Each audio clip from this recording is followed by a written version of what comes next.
Most of it's in Latin. Many times the priest is speaking so softly you can't hear a thing he's saying anyway.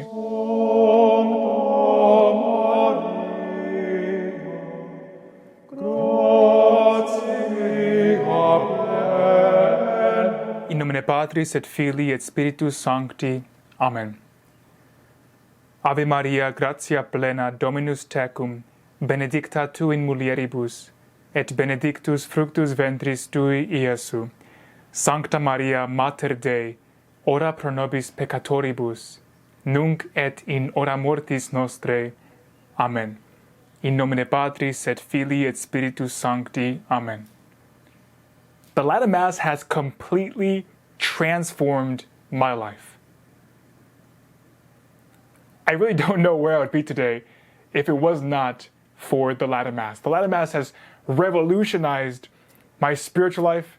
It's transformed the way that I participate in the Mass. And it's completely transformed my life. It's seeped its way into the way I communicate with the average person on the street, to the way that I eat, to the way that I breathe. Yeah, I breathe different. Okay, trust me. You think I'm crazy? I breathe different. I'm just kidding. Anyway, so the Latin Mass has been amazing. I discovered the Latin Mass during COVID. Many people did as well. But there's many people that either haven't yet experienced their Latin Mass, they've heard a lot of confusing things about it, or they just have questions. A lot of people have questions. Even people that have been attending the Latin Mass regularly for years have questions. And myself included, I have many questions. And so today I'm going to answer 5 of those questions. But before I do that, I would like to congratulate all of you guys because we just hit 2.5 thousand seekers. Now I'm changing the name. I know we used to say subscribers, but anybody who subscribed to this platform, Seeking Sainthood, you're not just a subscriber. Nah, you're a seeker. You're seeking the truth. You're seeking holiness. You're seeking sainthood. So thank you for being a seeker. And if you have not yet subscribed to this channel, take a second to like this video, drop a comment letting me know what you think about the Latin Mass, and be sure to become a seeker today. The first question I'm going to answer in this video regarding the Latin Mass is probably the most obvious. The first time I went to a Latin Mass, I was very confused at why the priest was facing the tabernacle the entire time. In fact, I've met people personally who have thought that the priest was just setting up for Mass. And then by the time the priest turned around and they thought, oh, the Mass is about to begin, they realized that it was actually finishing. They just missed the entire Mass, thinking that the entire Mass was some sort of, the Father preparing. Why? Because the priest faces the altar. The first question is, why does the priest not face the people for the majority of the traditional Latin rite of the Mass, the traditional Latin Mass? Well, the answer is very simple. Because in the 1962 Missal, according to that Missal, the priest must face what's called ad orientem. Now, what does that mean? Orientem is just simply a way to refer to the east. The priest is facing eastward, which ultimately means he's facing Christ. He's facing the tabernacle. He's facing Jesus. Because ultimately, the Mass is a sacrifice that the priest is offering on behalf of the people to God. And so God is the focal point. And instead of facing his back to God, in the traditional Latin Mass, the priest faces his back to the people. Second question, why is communion only distributed on the tongue? If you've ever gone to a Latin Mass, if you're about to go, and you put out your hand, like you usually do in your local parish, the priest will refuse to put communion on your hand, to put Jesus on your hand. And he would have you stick out your tongue and will only distribute communion to you on the tongue. And many people are like, what? I feel offended. Like, why didn't the priest put Jesus on my hand like my pastor does in my parish? Well, very simple, because again, this is a different, this is an older rite, right? This is the older form of the Mass. You have the Novus Ordo Mass, which has some changes, some adaptations, and then you have the traditional Latin Mass. Now, according to, again, the 1962 Missal and practices, communion is only distributed on the tongue for one simple reason. only what is consecrated can handle that which is consecrated. Let me break that down for a second. When a priest is ordained, a bishop will wrap his hands in a cloth and will put an oil on them, and the hands of the priest will be consecrated. They will become holy. They will become ordained so that that priest can actually offer the Mass and can make bread turn into God. Literally, okay? Now, lay people, we didn't have that happen, okay? So our hands are not consecrated.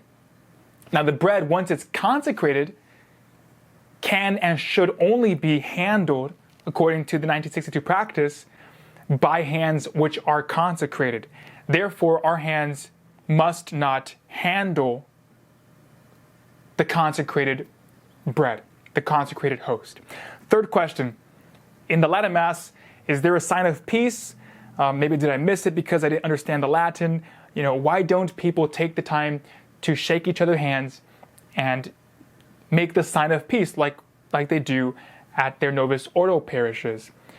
This is actually reserved for clergy only. This is actually a question that I heard the father of my parish answer. Someone asked this question, and I was actually attentive because I was curious to know why as well. But he said, according to the 1962 practice, this sign of peace, the shaking of hands or a gentle hug, is only to be done for clergy. So because we're not clergy, as lay people, we do not make the sign of peace. We simply receive the peace, as he says, the peace be with you in Latin.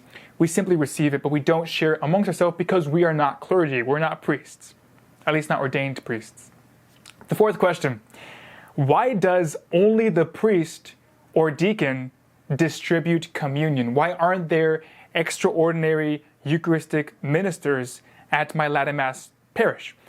The answer is actually the same as the second question. It's because that which is consecrated should only be handled by hands which are consecrated. In this case, if you're a layperson, you're an extraordinary minister, and your hands are not consecrated according to the 1962 practices, those hands must not be handling the consecrated hosts, and therefore you can sit at your pew and you can receive communion when it comes to the Latin Mass.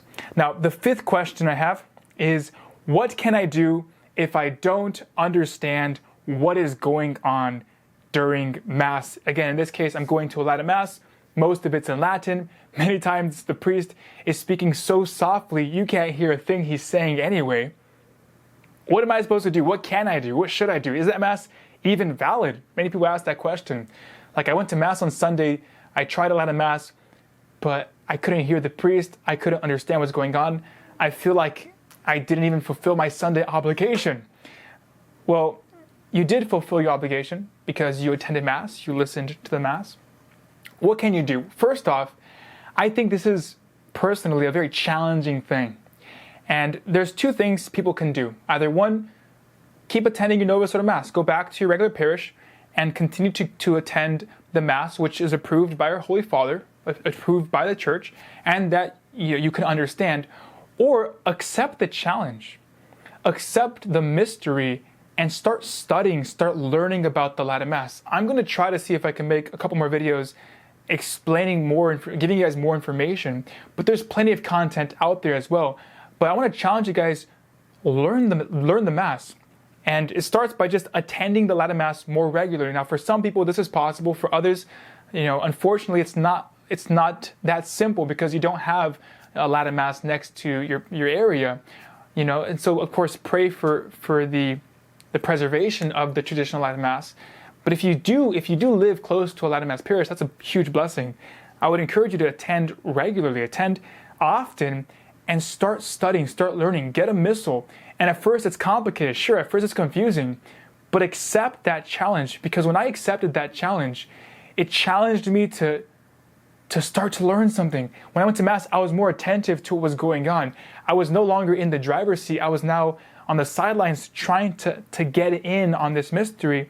And ultimately, the Mass is a mystery. No one understands it. Even though you can understand all the parts and the prayers, you're never going to comprehend the richness and the fullness of the Mass, of what's going on. So I want to encourage you guys to take the time. It takes time. The Mass wasn't just made overnight. This is an ancient practice that took generations. It took the church years, centuries to develop. And, many saints, wrestled with this Mass their entire lives to continue to come closer to God through it. And they never, unpacked all of it because there's just so much grace in there. So I want to encourage you to take that challenge. Again, the ancient practices that edified generations, they edified so many saints. Don't get frustrated because you can't take it all in on one day or 1 week or a couple months. It might take you some months. It might even take you some years before you actually begin to get at it. But it's a beautiful process. And hey, you're going to Mass every Sunday for the rest of your life anyway. Why not attend a more reverent liturgy that challenges you, that you can gain plenty of graces from, and can also help you learn your faith more? Because when I started unpacking the Latin Mass, I started asking myself other questions in general about the faith that challenged me to learn my faith, to learn to explain my faith, and it's really transformed my life. So I want to encourage all of you guys to consider that, to prayerfully consider all that. Well, I hope this video was helpful to you guys. If you enjoyed this video and want to see more videos like this, drop a comment. By the way, this video was made possible to somebody who told me, hey man, you should make a video about the Latin Mass. And so I did.